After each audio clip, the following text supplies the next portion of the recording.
Hi, I'm Matt Heron, product specialist for Mackie, and we're here in Frankfurt at Pro Light and Sound here with Sonicstate to talk about our new XR studio monitors. So for years, folks have loved the XR Series studio monitor, and basically they've been asking us, bring them back, and we said, all right, well, we got to bring them back. But we found out to bring them back in their old form, it would be very, very expensive. And so what we wanted to do is we wanted to figure out how we could bring back most of that component, but bring it down in a little bit more affordable price point so more people can get access to these great sounding studio monitors.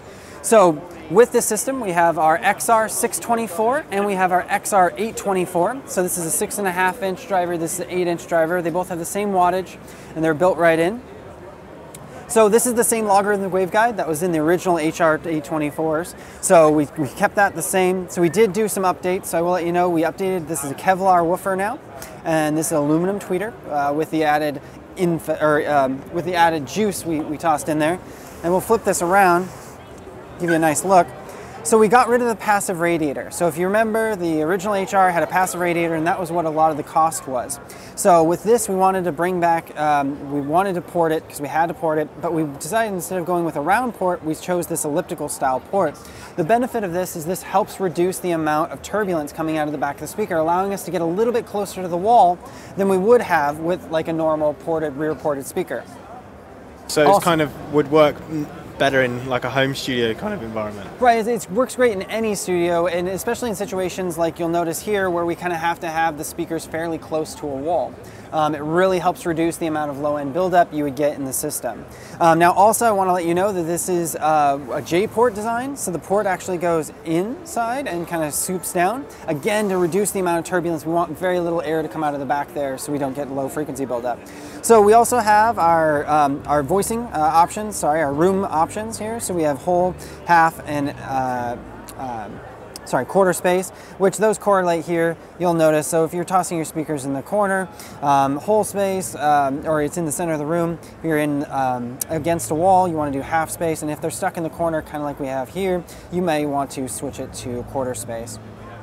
So does that adjust the like the frequency response EQ, then? yeah, okay. Exactly. So it helps reduce the amount of low-end buildup you might run into in certain situations. So we have these great little toggle switches. Obviously, we have a 80 hertz cut as well. So if you want to, basically double check it, like how it would sound on a set of, laptop speakers, quickly switch the button and you're set to go. Auto on functionality, which is similar to the original HRs. And then, like I said, we detailed the entire system to look incredibly similar to the original HRs. This is the original HR logarithmic waveguide as well, which I think is really great. So yeah, 160 watts with both units, and these are the new XRs. So do the 624s have the same kind of switching on the back and stuff? And yeah, it's exactly the same. Just the driver that's different. Same amp, yeah. The driver's a little different.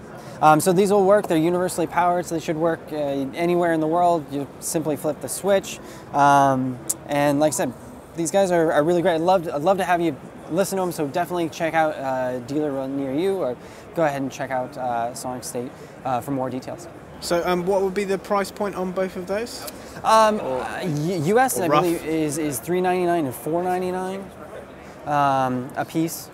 So a pair is going to be $8 to $1,000. Excellent. Well, thank you very much. Thanks a lot.